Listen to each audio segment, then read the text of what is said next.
Hey, dude, stop killing people for a second. What? Hey, pause the game real quick. So check this out. I'm looking at a survey that someone did to like BizOp people. What percentage of people do you think didn't take any action? These are people that already bought the thing, they got all the training, but they didn't do anything at least up into the first 90 days. And just nothing? Yeah, they haven't done anything yet. Like they didn't start. 30%. 30%. Higher. 50%. Higher. 2,000%. 72.3%. Is this like marketing type stuff? Does Yeah. that count? Yeah. So people that buy in our community as well. What do you think the issue is?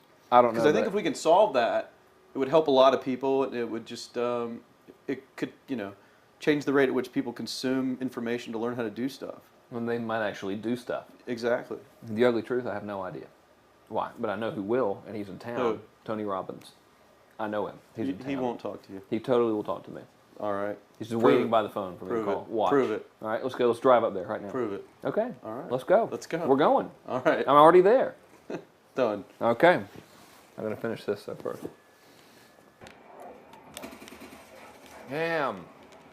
Hey, I guess I should try to call and see if they'll let us come in instead of just like showing up. Doesn't he have like a troop of like armed guards and stuff? I think he does. I think you have to get in. He has his own SWAT team, doesn't he? He does have his own SWAT team. The Let's see if we Robbins can. or something they're called? Let's see if we can get past the guards here. Hang on. You can see. All right. See if it'll work. We got the dialing. This is Robin, Tony Robbins. Yeah, can I speak with Tony, please? May I ask who's calling? This is Frank Kern. Oh, Frank Kern.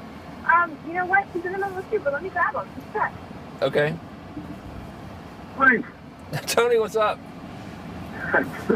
Good thing, man. How about you? I'm good. Hey, listen, I have John Reese with me. You're on speaker, so don't say anything negative about him because he's very sensitive.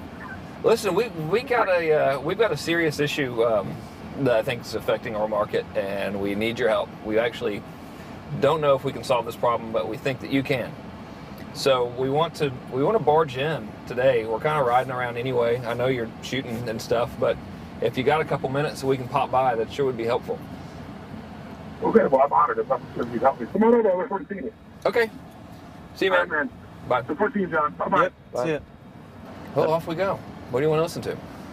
Gangster rap. Of That's course. what we always listen All to right. when we get fired Let's up listen to gangster about rap. making money and doing some business.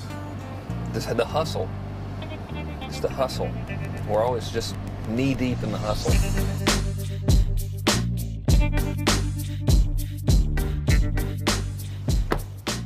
Hey, don't do anything embarrassing in here. I won't. I can't, listen, last time I took you somewhere, it was a fiasco. We're not invited back to Ken McCarthy's house anymore, I'll tell you that right now. So why are we in a hotel anyways? I thought, doesn't he live in the area or something? I can't reveal that type of information, but they use this place a lot to shoot stuff because it's got a really nice background. Oh, so Really nice outdoor filming stuff. different guests and interviews Yeah. and TV commercials? No, I don't want any trouble out of you. Don't, Have you been drinking or anything? No. Okay.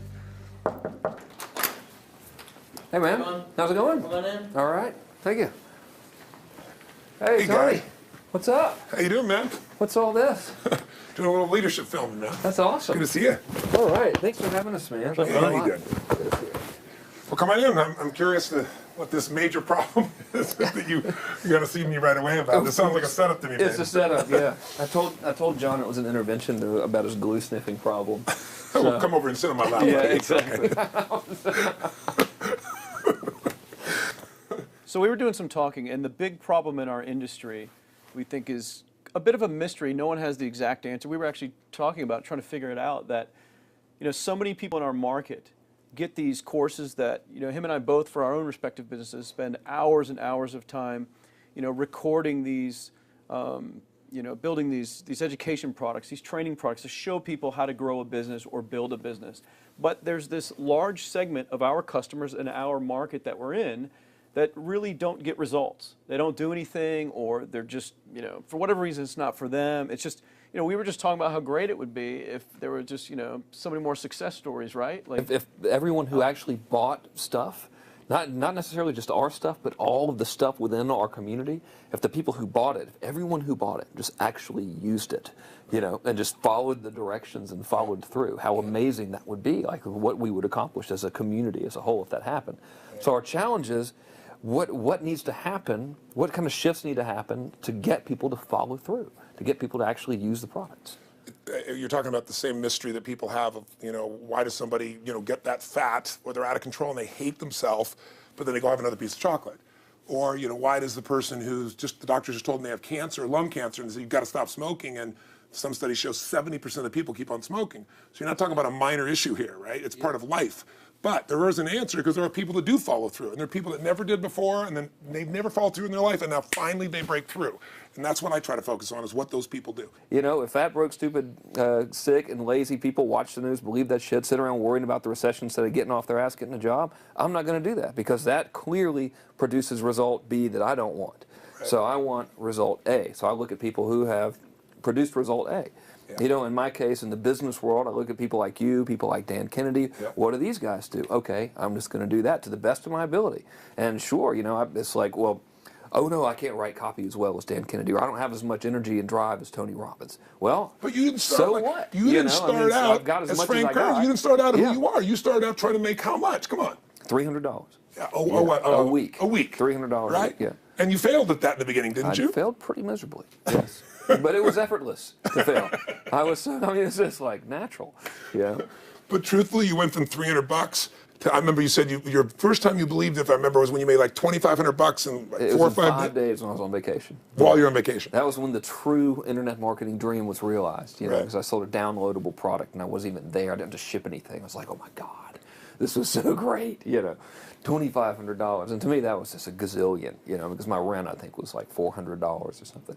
And when you told me that story before, and you just did it again, and you get you big grin on your face, right. You get more excitement on your face than when you talk about doing 18, than when you talked about doing the 18 million, which I know you're proud as hell of, and you didn't get all the money, but you made 18 million bucks for somebody in 24 hours, right? Yeah. But look at your face. It's like nowhere near as excited as $2,500 in 5 days, baby. Thing, though. I mean, the $2,500 is just as, there's no difference. No, there's even more, because there was a moment when you recognized what was possible, but you didn't recognize it until you actually experienced it, but you only experienced it because you had to. Right. You had to keep going until you found it, just like you did. You had to keep going until you found it. And it's like the validation that the fear doesn't have to matter anymore, that you don't, there is no other, that, you know, not having the plan B and knowing that you're going down the one path towards what you want. Yeah. It's the validation in your brain that, hey, this works. It may not work yet on the level I want it to, but it works. I've just proven it to myself. Right. And for that, I win. It's game over. I've already won. Yeah. Because I've proven it to myself. Right. So it validates everything in my mind that I want to do now, just at a higher level, and doing more of it. That's it. Right. You just now leverage it. You now just stack it. So what do these people need to get started? Why aren't they starting? We all know the answer is fear. But the difference with you guys or me or anybody who's followed through is we're more afraid of what life would be like if we don't follow through than the person who's willing to settle for what they got and kind of hope it'll change and maybe purchase something for the moment and then not follow through on it. It's almost like people, overachievers, have a little more fear. They're a little more afraid of missing out. They're afraid of not being there, or they got a strong enough reason to follow through. So I'd say if you're looking at home, you want to give somebody some value, go, where do I start? I'm sick of this. That's a damn good place. That's probably why they bought the product in the first place, but now they're not. Escape from that for just a minute. What's that? They bought the product to escape from that state. Just for a moment. Yeah. So, because guess what? What makes people excited is progress. You don't have to be at the goal yet to feel alive again. You have to make progress. And the first step to progress is making a decision and buying the product. But then they don't do the second step, which is open the damn thing up. I think another powerful distinction that you're hitting on here is the fact that a lot of people that have breakthroughs in their lives, like including Frank and I both in different, success stories, situations, whatever you want to call them, is that, people typically hit rock bottom before that must is a reality. You're right. So in thinking of that, because a lot of things as well, like we hear in marketing, like if you had a gun to your head right now and you had to make money in the next, 48 hours, what would you do? And that really resonates with people. But so I just wanted to bring this into the conversation because I think a big part of the market of all these people aren't people that have their backs completely against the wall yet. That's right. Okay, so they're not in a must situation yet. They're in a desire situation where they're okay in their lives. They do have big dreams and ambitions. They do want greater things, but it's not pushing them yet to the point where they will do what it takes to master have the something. must. So what do you think? How How did people go from not having their backs against the wall when they have no choice to say, I'm totally sick of this, Right. to conditioning their minds to go from their situation where they are, which may be okay, Yeah. to getting something greater? Well, think about this. What pisses you off and what excites you is all relative. You know, $300 a week, no, $2,500 excites him more, that memory to this day, than even the $1 million, you know, he did in his first 24-hour version, right? Or you breaking the 4-minute mile, $1 million. That must have been out of your mind. Tell me about that for a second. What did that feel like? You make $1 million in 24 hours. Nobody in history of the internet's done it. Euphoria. Yeah. It was unbelievable. What was your? It wasn't even about the money. That's exactly right. That's exactly right. It wasn't really about the money. No, it wasn't. I wasn't thinking like, oh, that's how many cars I can buy. No. It just wasn't. It was just breaking through like another like barrier of progress. So at that point, it wasn't about your back to your wall. At that point, what it was really It was about. a further point from my fear, is what it really was. Further point for your fear, and for some people, and I think in some cases, it's also a recognition of who I am and what I'm capable of. So for somebody whose life is already great, this is about, what if I could take on another skill that could create more freedom for my life? And just saying, I'm not having to go out and try and do it all perfectly right now. What I'm going to do for the next 8 weeks, I'm going to create a little ritual. I'm going to do one thing a day to condition my mind, right, so that I get strong, so I follow through. I'm going to read something. I'm going to listen to something. I'm going to immerse myself. I'm going to go for an intense jog, or I'm going to go lift weights, but I'm going to do it consciously to get in a state where I'm going to follow through. That's number one, because people follow through when they're in state. Second, I'm going to get clear about why this is a must for me. It's not because my back's against the wall, but because I want to master an area of life that could create some freedom. I'm not going to master it overnight, but I got the system, I got the plan. I'm going to do one thing a day. I'm going to work on one subject a week. This week's going to be about figuring out what the right product or industry is. Next week's going to be basics of building traffic. And each week I'm going to make a little progress, and I'm going to get to a goal, whatever that is. I'm going to make $1,000, my $300 in a week. I'm going to get to my $2,500. That first $2,500 is the most excited. Unbelievable. The first $300. I remember It's the most life-changing, too. It is the most life-changing. I remember I was supposed to be a truck driver, making $24,000 a year, because I'd be making the most anybody in my family had ever made. How'd that work out for you? Yeah, real well. Thank God I'm not driving a truck, right? I think you could pull the truck. I figured out I could pull it with my it. finger, man. I could do it with my teeth. I could pull it with my teeth, right? 36 grand a year was the goal. If I could make 3 grand in a month. When I did that, was out of my mind. And then it was like, could I make 10 grand a month? Then it was 10 grand in a day, then 100 grand a day. Then could I make $1 million in a day? I had a day where I made $400 million in a day. The stock value of the company I took public, my personal stock. But it was probably after I did it, though, so it doesn't really count. I'm just joking with it. You're right. People don't remember who's first, Tony. Totally 400 million, a million, Yeah, it's all who cares? the Who same. cares? No, I'm not saying that's to brag. amazing, though. I'm not saying to no, brag. of It's course. because they told me when I was on stage, I had this audience of about 15,000 people at the Continental Center. It was during a stretch break.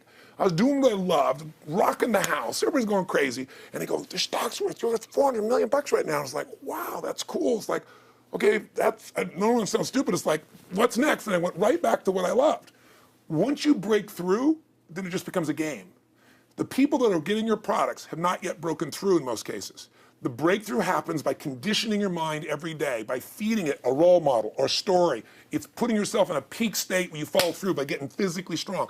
It's creating a little ritual of doing a little bit each day, and then you get momentum. But the most important thing of all is what we started out with. Why? Absolutely. Why is it a must for you? It doesn't have to be you're against the wall, but it has to be something you're hungry for, because the only difference in people is hunger. And if you're not hungry, get around people that are hungry and something will hit you. You watch a conversation, you get around people that are doing better, and all of a sudden you start going, my life sucks. I remember I went to a guy in LA. He's one of the most multi-billionaire guy, I'll never forget.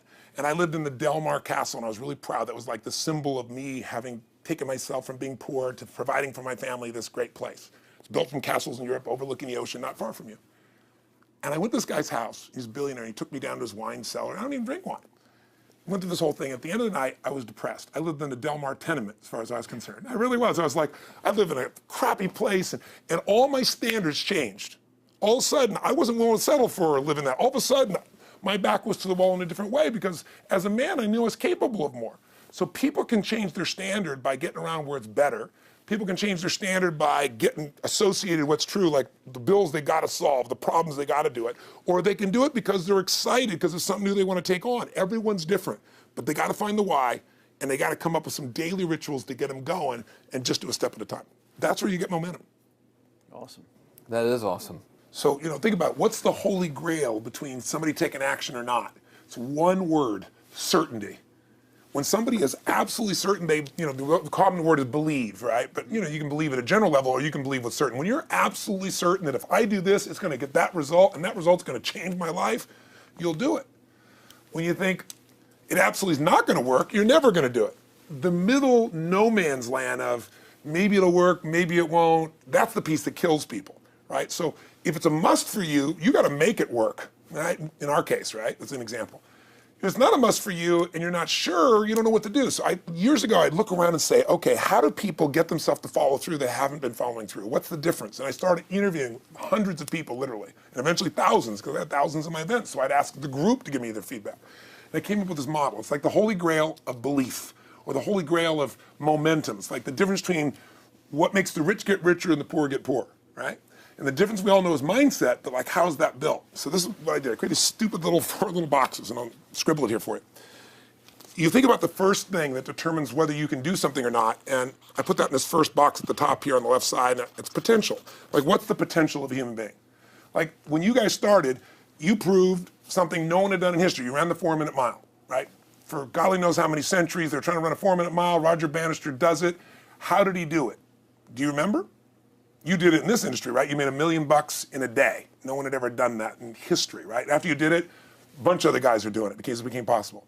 Roger Bannister didn't just go physically practice. He made a shift in his head. He practiced in his head because he could never achieve it physically, so he had to change in his head first so that the result became certain enough he believed it, and then his body got him through. After Roger Bannister ran that 4-minute mile, within 2 years, 37 people ran a 4-minute mile. That's amazing. When no one in history had ever done it. Now here's how it works. The potential for anybody getting your product is extraordinary. They could do what you've done as much, more or less. They can do whatever they want to do. The potential's there. The market's proven that. Whether or not they tap into that potential has a lot to do with what action they take, which is the question you came to me with, right? Like, God, they all have potential, but they're not taking action. And we all know that the action they take is going to determine the results they get. That's pretty obvious. So most people have a belief about what their real potential is no matter what you tell them. And that affects how much action they take.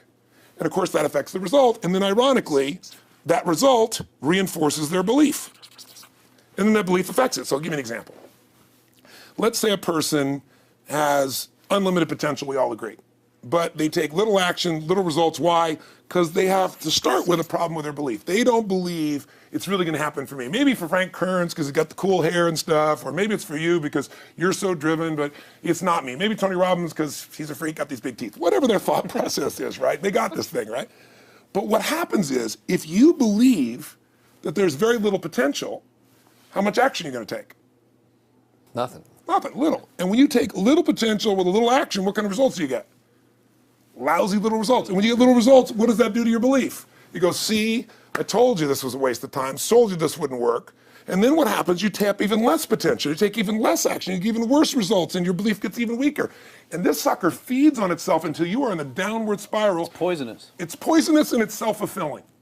Now, what if something could happen that could come along and fill you with a sense of absolute certainty? Not like I believe, but where you know. In you guys' case, mine as well, we knew because we had to.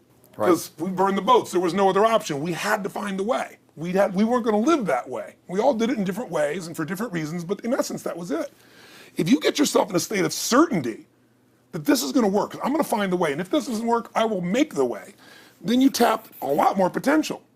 And when you're certain in your potential, you take massive action. And when you take massive action, you really believe in something, you get great results. When you get great results, your brain goes, see, I told you I was a stud.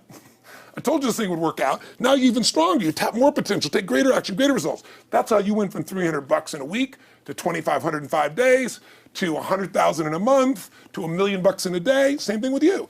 And we get momentum. That's why the rich get richer and the poor get poorer. Now some people go out and they go, well, I'm going to take a bunch of action. All right, I'm going to open this product. I'm going to try it. And they'll say to you, I even did it. But it's like a salesman who goes and knocks on the door, and he knocks on 100 doors and says, you don't want one of these, do you? yeah, exactly right.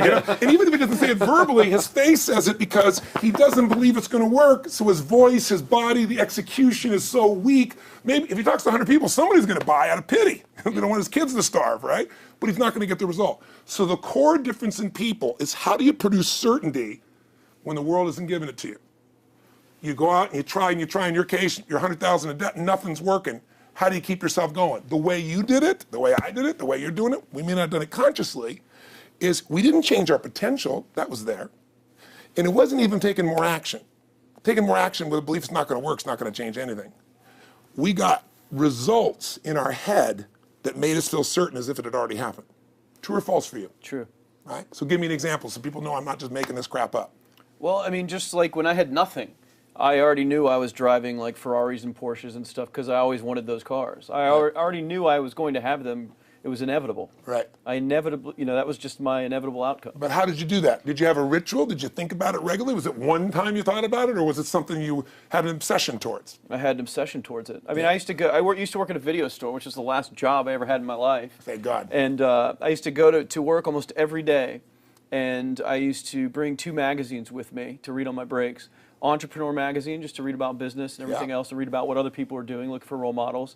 And I used to carry an auto trader with me.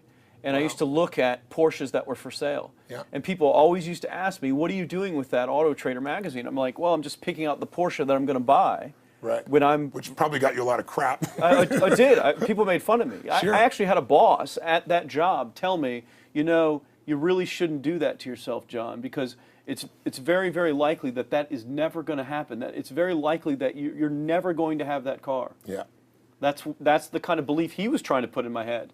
And I was like, no, you don't realize that it's inevitable that I will drive here sometime in the near future with that car when I'm not working for you and drop movies off for you to put back on the shelf. And that actually happened. And it was one of the most fulfilling days of my entire life. And the great thing was when I pulled up in this car, I was in my mid-20s, a car that most mid-20s... What kind of car was it? It was a Porsche 911 Turbo. It was a convertible and everything. It was a beautiful car. It was one I always dreamed of having. But, for a few years I always circled the ads of which ones I was going to buy. Well, when I finally got it and I pulled up at the store, I had all these people, some people that were still working at this $7 an hour job were there years after I left. And I'll never forget this, even the boss and stuff, and the reaction of the people was like, wow, that is awesome. Yeah. Is that your dad's car? And all I said to them was, not exactly. Good for you. And I just smiled and just left. But it was, it's the weirdest thing, but I just knew it was going to happen. But you knew it because I conditioned myself to You did it over and over again. Yeah. When I was in high school, I was not a popular kid, but I was passionate and intense, and I'll never forget. Some particular girls gave me some crap, and a guy too. And I wrote in their journals or their annual yearbook at the end, I wrote, someday, I said, you treated me like hell. Someday I'll be rich and famous, and you'll be an effing truck driver. And you'll be sitting there, I'll be with with this beautiful woman of my life, rich, and you'll be watching me on television thinking, you wish you would have treated me better. I actually wrote this shit in people's annuals because I went to a 10-year high school reunion. People showed me this stuff, right? But it's like, I burned the bridges, baby. I was like, this is how it's going to be. So I'll give you a perfect example of this. They did studies, many have been done at this element, where they want to say, how much does the mind affect performance? So take basketball. And I've worked with a lot of NBA players and turned them around. And one of the problems many of them have is they'll choke on the free throw line. Well, everybody knows in that case, if you normally shoot really well and now you're not, something's interfering, something's getting in front of your state, some uncertainty, right? Obviously. So they take a group and say, we're going to make them better. How do you make somebody better who has got this mental block? So they take a group of guys and they're going to do free throws, and they do one group where they just practice for 6 weeks. Totally intense practice, and I forget the number of free throws, but they got to do this many free throws every day. Take a second group, and they have them not practice at all. Obvious. And they take a third group and they don't let them touch a basketball. All they do is have them practice in their mind, but the key is, it's not practice makes perfect, it's perfect practice makes perfect, as corny as that sounds. So these guys see themselves making the shot every single time, conditioning their mind and body that it's perfect every time. They're not interrupted by a reality that would screw with them. So at the end of 6 weeks, they tally it up, and now they give them a test to see who has the highest free throw percentage, success. What do you guess it's going to be? Well, the obvious person says, obviously, it's not the guys that didn't practice, but which one is it, the mind, or is it the ones that actually practice? I'm assuming the mind. Yeah, you would assume it because it's true. Right. You intuitively know the truth, that practicing's not enough. It's getting yourself so certain so many times that now when you go to do it, there's no hesitancy and you execute. It's having that absolute certainty that makes you tap your full potential, take massive action, get massive results, be reinforced to have even stronger belief. This is what makes somebody a star at anything. It's like Jack Nicklaus, the golfer. Yes. He visualized every shot and where it was going, landing right where he wanted it before he ever hit it. Every single time. And what do most Every golfers single do? time. They just take a practice swing and they kind of hope for the best and point in the right direction and hit it. And some of them, if they've had some bad hits, what are they really focusing on? You know, I don't what wanna I do don't that want bad to hit. do. Exactly, exactly. And that's the same thing here. So I'll show you a little stupid little physical technique for this. So stand up for a second. You guys gonna do this with the camera, show them? So try this for a second. So just put your feet together and then put your right index finger straight out in front of you like this, okay? And all I want you to do is I want you to just turn clockwise comfortably as far as you normally turn. Just notice where you naturally stop. Go ahead and turn clockwise. People at home can do this too. Keep your feet straight. Notice where you stop. Come back around to me. Back around to me. Pretty good. Okay, good. Yeah, you're really good at this, right? Drop your hand. Now let's do something really simple. Close your eyes. And you don't even have to visualize, just feel. I want you to imagine your finger coming back up again. And this time, see and feel it coming up. Don't actually make it happen, but feel like it's happening. Imagine in your mind that you're actually doing it. You're seeing it, you're feeling it. And then make it like a game where you turn twice as far this time.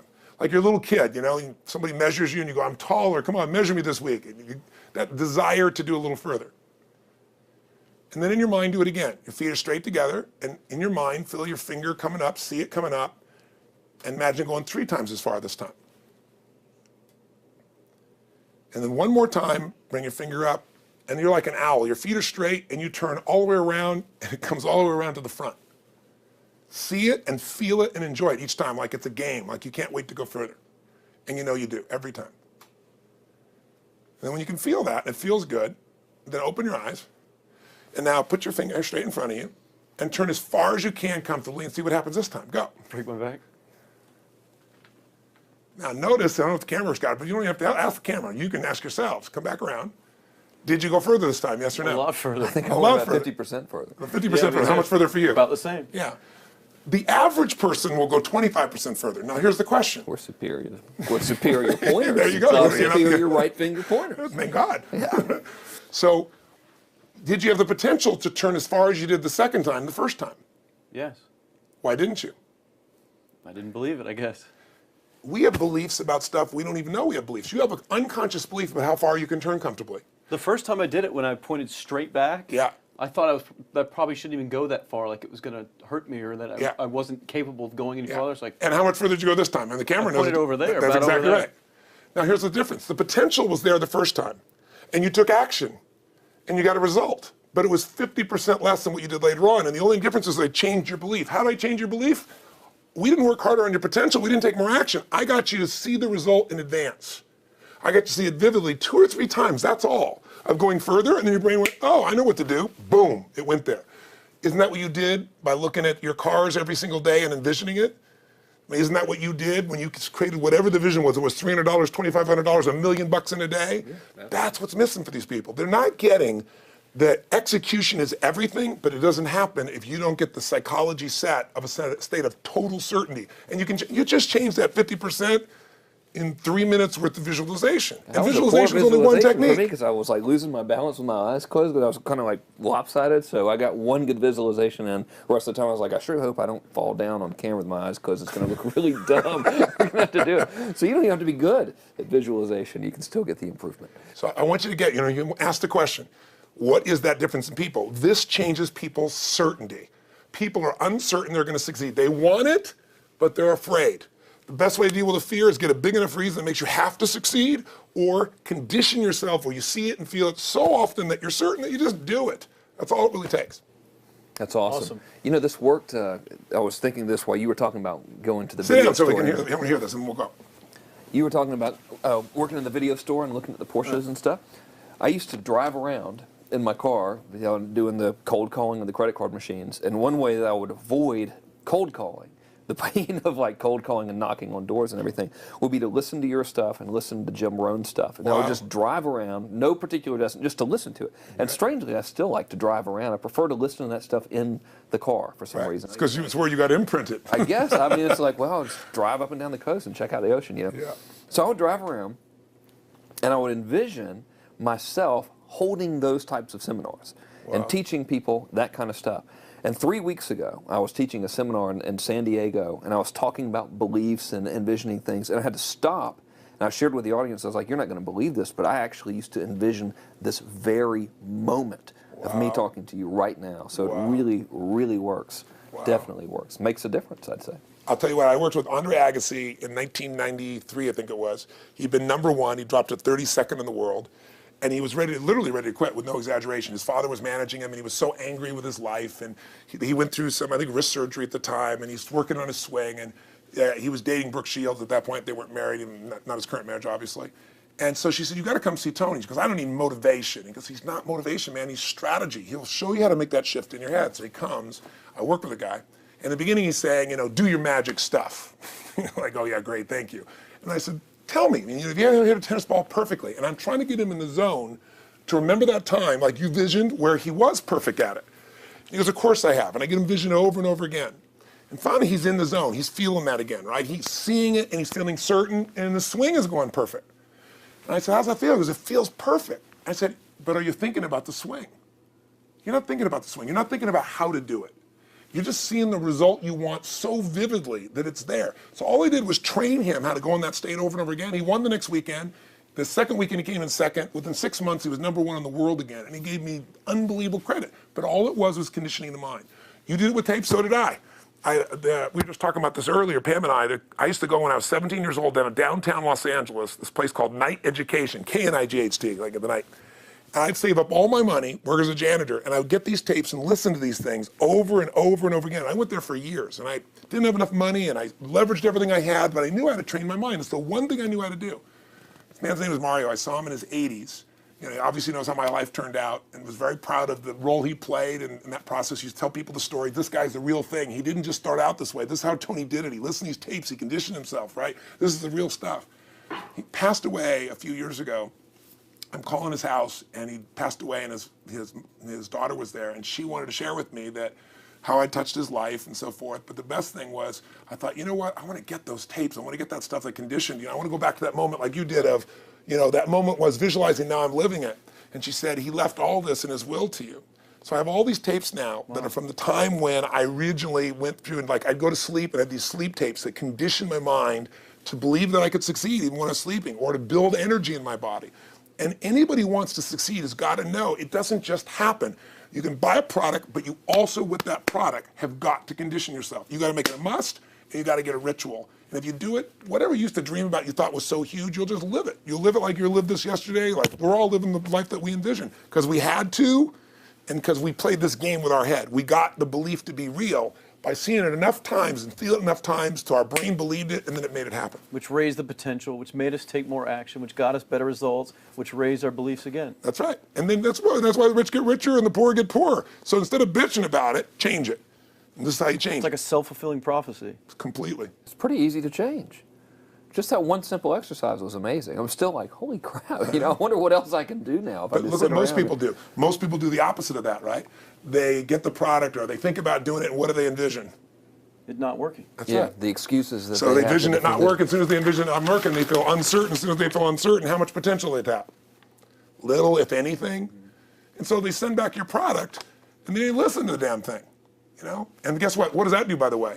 They make that as another lousy result in their life. I didn't even follow through on that, and they believe even less. This process is the holy grail.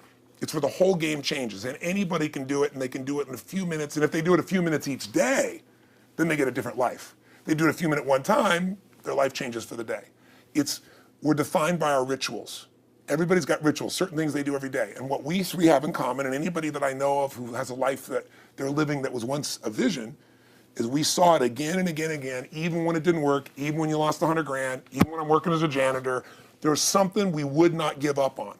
And if somebody watching wants to change their life, they got to decide what they won't give up on, and then put themselves in the state of momentum by a couple little rituals. That's all it takes. And I think especially when it comes to anything related to making money, like making money products or promises or courses, people are so inundated with scams and all this garbage, true garbage, that their natural thinking is that they're so skeptical.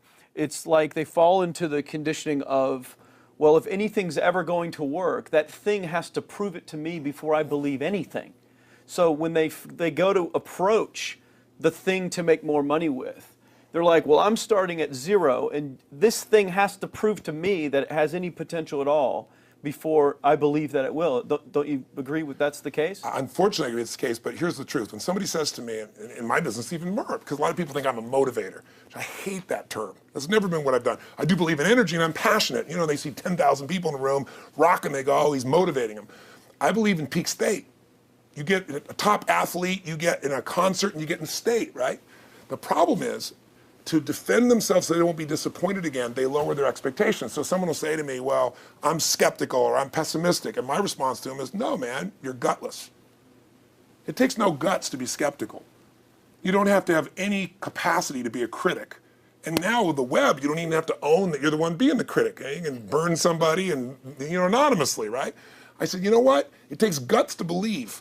And if you think something's going to do it for you without you putting your guts on the line, you might as well forget it right now. So this idea that I'm skeptical or they got to prove it to me, it's the biggest lie. What that really is your fear talking. You're so scared of failing, you don't even want to get your hopes up. And if you don't get your hopes up, you might say, well, what if they get their hopes up and somebody gets disappointed? How many disappointments have we experienced in our business careers and in our lives? The difference is some people take disappointment and let it destroy them. Other people take disappointment and let it drive them. And you get to choose. Are you going to turn this thing into why it didn't work and a bunch of stories and excuses, or are you going to take this thing that didn't work and figure out what are you going to do to make it work? And it may not happen the first time, the second time, the third time, but the people that are relentless find the way. And it's the common denominator in all these guys that are kind of our friends or family, money masters, the new money masters is they all did it with will. Nobody here inherited this stuff. Everybody figured it out. Mm-hmm. And keep figuring it out. And it's going to keep changing. And you say, you know what, 1% of 99% of the money being made is being made by 1% of the people, because only 1% of the people will condition their mind and condition their body and follow through some daily rituals. The rest will tell a story about why it didn't work, how it wasn't their fault. And you got two things in life. You got results or you got a story, And too many people think that 1% is somehow entitled to it, and they're not. Which is, it's just all in the head. It's all in the head. Belief. It's all in the head. Which can be changed with some conditioning. Basic conditioning. You just proved it to us. That's fun. That's why I made Get the Edge and Personal Powers, because I understood that from the very beginning. Originally it was 30 days, and years later people would say, I've heard all the great results and everything else, man, but I don't have 30 days, and I'd be behind the glass, focus group, watching these people want to shake them, like, you don't have 30 days to change your life, I thought, okay, I'll make it 7 days, just one, because after 7 days, you get momentum. I mean, think about it. When do people's lives change? In a moment. It doesn't change in 10 years. Your life may have sucked for 10 years, but there's one moment when your whole life changes, the moment you decided. When you said, no more, and I'm doing it, and you kicked yourself in the ass, and you made yourself go do something, right? When you finally said, enough, no more, I quit, or let's begin, or I love you, there's a moment when somebody's life changes. And that can be gotten in a couple of days. So people watching don't have to wait until they've mastered everything. They got to get started and do what's next, and just put themselves in a state where they start making some progress. Well, there it is. I think that's the answer that can help solve that problem with a lot of people. They'll just pay attention to it and do it. The bottom line is, all three of us and some of the people that we consider as family that are part of this process, we've all done well, and we don't need to do this stuff. We're able to do the stuff because underneath it all, people can see in your eyes, Frank, when you talk about $2,500 you made that day and the joy, right? Or you talking about not willing to settle, and just, I don't care what they say. They tell me I'm going to sit here and I should lower my expectations. I'm going to be driving my car in here and they're going to be delivering a video to me. There's something inside of every human being that will make it click, that'll make it so that today is not like yesterday and tomorrow will be different forever. And that process is an emotional hook. And what I hope is people watching this stuff, maybe something in here will piss them off enough or remind them of something or say there is a plan and it isn't just luck.